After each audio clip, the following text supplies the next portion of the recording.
Todos nós guardamos muitas lembranças do período que ficamos na escola. A escola marca a nossa vida durante longos anos. Os melhores anos da infância, da adolescência, da juventude são passados com uma parte significativa do nosso tempo, da nossa vida, dentro da escola. A sala de aula nos marca, todo o ambiente escolar nos marca pela presença dos professores, dos colegas, das disciplinas que aprendemos a gostar, daquelas que desgostamos e de fatos que ocorrem no lazer e na convivência com colegas, professores e outros agentes do mundo escolar.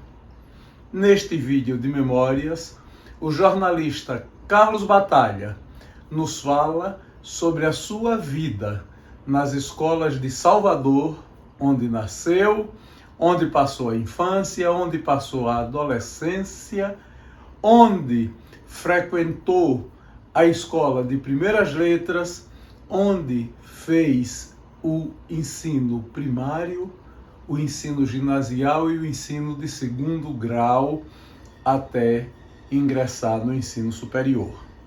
Vamos acompanhar o depoimento memorialístico do jornalista Carlos Batalha. Não, eu tinha muita facilidade.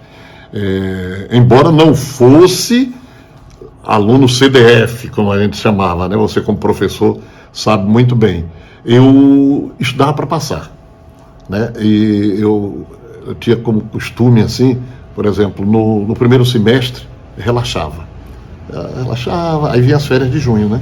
Vinha as férias de junho, Jorge, e eu ficava pensando, rezando para não chegar São João, porque quando chegasse São João, já era praticamente reinício de aulas. E aí, quando voltava o segundo semestre, aí eu apertava realmente, botava o pé no acelerador. Foi a Santa Maria Gorete, a ladeira do Paiva, uma ladeira que dividia, ligava, até hoje tem lá, o bairro da Caixa d'Água com a Baixa de Quintas. Hoje, inclusive, eu estive lá recentemente, depois de muitos anos. Hoje tem uma igreja das mais bonitas, uma igreja evangélica. Tem 2 hospitais. Um hospital é referência, que é o Hospital Ana Nery, e tem o Hospital Cidade de Salvador também. Só que na época não. Na época era tudo esburacado, era tal. E esse local possuía 3 escolas. Você vê os paradoxos. Era um bairro onde foi calçado e depois asfaltado por interferência de meu pai como vereador, mas quando eu cheguei para morar lá, porque eu nasci no bairro de Matatu, em Brotas, né, já contei isso aqui, e fui para lá ainda criança. Mas lá tinha pelo menos essa estrutura, não tinha drenagem, não tinha calçamento, mas possuía a escola Antônio Muniz, que era em frente, quase que em frente à minha casa, 30 metros assim à direita. Meu pai nunca quis colocar filhos em escola pública, você vê o que é escola pública, naquela época funcionava, mas ele não queria botar, se esforçava, se matava, aí botou na escola Maria Gorete. Tínhamos também a escola Parque, que era uma escola modelo em Salvador, que ficava tudo também no mesmo bairro. Então a escola Santa Maria Gorete foi a minha primeira escola. E eu tenho um episódio na Maria Gorete. Meu pai sempre foi hiper preocupado com a saúde dos filhos. Eu já contei aqui que às vezes eu de manhã dava 2 tosses, ele dizia para minha mãe Nélia, Albertinho, porque ele até morrer me chamava de Albertinho. Meu nome é Carlos Alberto poucos sabem, né? Ele dizia, Albertinho está doente, não vamos deixar o Albertinho ir para a escola não. Era manha minha, sabe? Às vezes não, era doente mesmo. E aí eu fiz todo o primário até ir para o ginásio. Aí eu fiz o exame de admissão para a escola, para o Jesus Crucificado. Era um colégio, pessoal parente das irmãs, da Maria, aqui do Salvador, tal, também já me referi a isso. O Jesus Crucificado, que ficava eu acho que não existe mais, no Largo da Mouraria, ao lado do quartel da 6ª Região Militar. E foi quando eu estudava lá, quando estourou a Revolução, E aí foi uma beleza pra gente. A gente passou mais de um mês sem aula, aquelas coisas todas, tal, né? Você sabe que a gente gostava dessas coisas, né? No Maria Gorete, não. Eu lembro do Jesus Crucificado, lembro, sim, no Santa Eulália também, porque os 2 últimos anos, não sei por que cargas d'água, meu pai me tirou do Jesus Crucificado, eu acredito até por ser mais próximo, o Santa Eulália ficava na Lapinha. Eu não me recordo, porque aí nós íamos andando, porque para o Jesus Crucificado tinha que levar aquela coisa toda e tal. E o Santa Eulália eu fiz o 3º e o 4º ano de ginásio lá. Mas do Maria Gorete eu tenho um fato inusitado. Como eu dizia, meu pai tinha uma preocupação muito grande com a saúde da gente. Então, quando chuviscava, nós íamos para o Santa Eulália, eu, minha irmã Sheila e Ana, a terceira, que ainda pegou um tempo também. Ele me vestia, calçava uma galocha, uma capa e um chapéu. Imagine. Aí quando eu chegava na escola era uma tremenda de uma gozação dos colegas e tal. Um belo dia, pegaram o meu chapéu e começaram a jogar um para o outro, um para o outro, um para o outro. E eu entrei na brincadeira.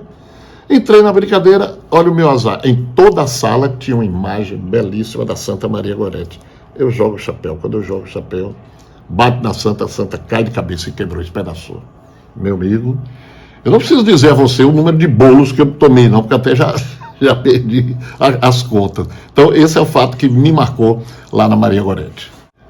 Assim, não. Eu me lembro de colega, menina, Gabriela, era uma colega que eu tinha. Por que eu me lembro? Uma vez nós tivemos uma briga e eu saí puxando ela pelos cabelos.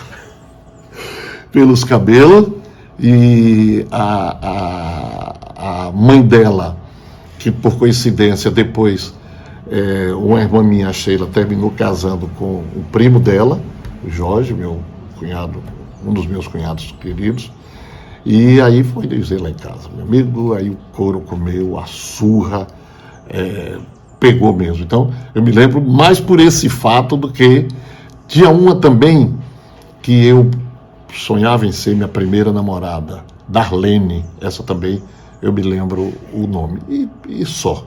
História, sempre gostei de história, isso me facilita, algumas vezes em algumas viagens que eu faço e tal, eu acho que é muito importante você ter o conhecimento da história. Eu não gostava, eu posso dizer que eu não gostava, matemática, como eu já disse, geografia, nunca gostei, porque agora você vê a ironia. Eu estou me lembrando agora de João Alves Filho, nosso saudoso e querido ex-governador, porque eu dizia que, já à época estudando geografia, o Rio Nilo, o Rio não sei aonde, Rio Amarelo, Rio... Aí eu dizia, para que a gente quer saber disso, meu Deus do céu? Quando cheguei aqui, você sabe, João Alves apaixonado pelos recursos hídricos, aquelas coisas todas, e quantas vezes eu vi João Alves Filho falar nos rios todos, Rio Amarelo na China, Rio não sei o que. Eu digo, a vida fez com que eu soubesse. Eu lembro de uma professora, Ives, o nome dela é um nome assim mesmo, Ives, por um fato até triste. Ela estava dando aula, em meio da aula de ciências, e daqui a pouco ela começou a se bater, se entronchou toda, ela estava tendo um ataque epilético. Nós não sabíamos à época, aí saímos correndo, derrubando carteira, derrubando tudo e tal, e depois, para aceitarmos a volta dela, foi um problema, porque aquilo traumatizou e tal, e eu não queria que ela voltasse. Eu sempre tive assim, um espírito um pouco de liderança, aí chamava os colegas e dizia, não vamos aceitar, mas ela terminou voltando. Então, dela aqui marca, além da professora Nadir, que era diretora do colégio, professora de português muito rigorosa, mas depois com o coração muito grande, sabe? E professora Glória, que era irmã dela também, e só não me lembro a matéria que ela lecionava, mas era professora também. Tinha o Carlinhos, que foi do Paiva, como eu falei, estudou lá também, e depois assim, nenhum colega que... Jorge do Amor Divino, que depois a gente vai crescendo, perde os contatos também, dele eu me lembro. As brigas, as brigas, porque à época tinha muita briga de bairros, Mas era briga que ninguém andava armado, era briga no murro mesmo, né? Então tinha aquelas rivalidades de bairro, tal e tal e tal. Então, era a turma da Lapinha, liderada por Jorge Contreiras, que quis o destino hoje ser meu cunhado. Fomos colegas de sala e rivais de sala, porque a gente, 14 anos, 13 anos, 14 anos, querendo namorar, começando a namorar, aquela coisa toda, né?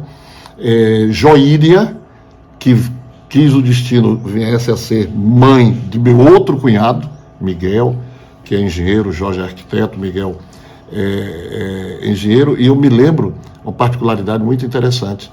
A Joíria é 10 anos mais velha do que eu, mas estudávamos na mesma classe, porque ela, natural de Iambupe, interior da Bahia, e aí teve um retardo na escola e tal. Quando veio morar em Salvador, ela estava muito atrasada, então ela já era adulta, quer dizer, 10 anos é a nossa diferença de idade, eu com 13 anos, ela já com 23, já mãe de um garotinho chamado Miguel, que veio a ser hoje marido de uma das minhas irmãs. Você vê a vida como é.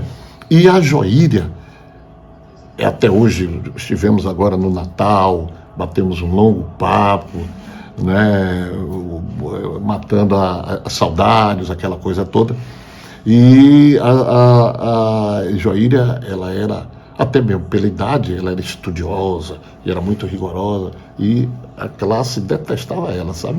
Enquanto todo mundo queria bagunçar, aí ela levantava, ela sentava na frente, estudante CDF mesmo, sentava na frente, aí levantava assim no meio da aula: cala a boca, menino, como se ela fosse professora. Aí todo mundo, e tal. Então esse fato da Joíria me marcou. Aí tinha o professor Zósimo, que era um professor de geografia, grande figura. Professor Josias, que era professor de história. Os dois eram proprietários do colégio. E tínhamos um professor, tinha uma professora, não vou dizer o nome, que eu nunca vi um nome tão feio como este. Professora Terpsícola. Terpsícola. Professora, coisa que essa garotada de hoje não sabe nem o que é isso. Professora de OSPB, Organização Social e Política Brasileira, né? Nós tínhamos Educação Moral e Cívica, né, Jorge? Então, a professora Terpsícola, tinha outra professora, professora de Biologia, professora Sandra, essa chamava a atenção da aula, dos alunos, que era muito bonita, e naquela época vestia-se muito aqueles vestidos tubinho, aqueles vestidos justos e tal, aí os alunos ficavam tudo brigando para ver quem sentava nas carteiras da frente, né? Agora, em contraponto, tínhamos um professor de matemática, professor Darlan. Eita, como a galera detestava ele, porque ele era exigente. Ele chamava um no quadro negro, ao quadro negro, e aí tínhamos que escrever. Quando errávamos, ele tocava violão e essa unha dele era grande. Ele trazia a gente para sentar, venha sentar, aqui, Jorge, puxando pela orelha. E aí de nós chegássemos em casa e reclamássemos com o pai. Aí é pior, né? Apanhávamos ainda em casa. Não, eu terminei no Santa Eulália. E eu fui para o Colégio Antônio Vieira, tradicional colégio Antônio Vieira, tradicional colégio de padre. Eu volto agora à questão. Colégio Antônio Vieira hoje, ainda hoje, é um dos mais caros colégios de Salvador. Eu não sei como é que meu pai, desempregado, fazendo biscate como contador, minha mãe também, eu conseguia manter esses filhos nesses colégios, sabe? E lá, onde eu conheci, assim, era um outro nível, né? E eu passei a ter uma vivência e uma convivência com a nata da sociedade baiana. Como eu já disse aqui no outro capítulo, como Jaime Paz Mendonça, o filho de Mamério Paz Mendonça, Francisco Rocha Pires, que o pai dele, do mesmo nome, Francisco Rocha Pires, foi deputado federal, uma grande liderança política da região cacaueira, e outros colegas assim, sabe, da sociedade da Bahia. Aí foi onde eu comecei, de Salvador, onde eu comecei a frequentar as grandes festas, o Baiano de Tênis, na Atlética, Clube Português, etc e tal. Eu ia de gaiato no navio. Às vezes eu não tinha dinheiro para tomar uma Coca-Cola. Mas eu ia e fazia parte da figuração ali. tinha um professor de religião, porque sendo colégio padre tinha que ter religião. Não, e um detalhe, quando eu fui estudar lá, o Antônio Vieira era um colégio masculino, mas quando eu fui estudar no segundo ano que eu estava, abriu também para o público feminino. Imagine você, colégio com 1.000 alunos, eu acho que deve ter entrado 50 meninas. Será que tinha o Gavião? A gente tudo na faixa de já os 16 anos, 15, 16 anos e tal. Na minha sala mesmo eram 3 mulheres e 3 anas, 3 galegas, as 3 de cabelo comprido. Imagine. Então eram as rainhas da sala. Aí minha amizade maior ficou... Aí você me falou professores, os colegas eu já falei. Aí os professores, tinham o padre Bertoli, era o professor de religião e conselheiro espiritual. E eu me consultava muito com ele. Você tinha que marcar na agenda para ter uma consulta. Era uma espécie de psicólogo da turma, né? Até mesmo para doenças que a gente pegava naquela época e tal, eu ia com ele, padre, o que é que eu faço? Não sei o que, e ele receitava também. Tinha o professor, tinha um professor Albino. Nós cometemos um grande pecado, nós tiramos o professor, antecipamos a aposentadoria do professor Albino. O professor Albino era professor de física. Sim, porque tem um detalhe, no primeiro ano do curso clássico, nós não passamos na grade curricular, nós não demos química, física, biologia, matemática, porque na época existiam ciências exatas, ciências humanas e tal. E eu escolhi o clássico exatamente, primeiro que tinha a tendência do direito, como meu pai desejava, e segundo, por detestar essas matérias, né?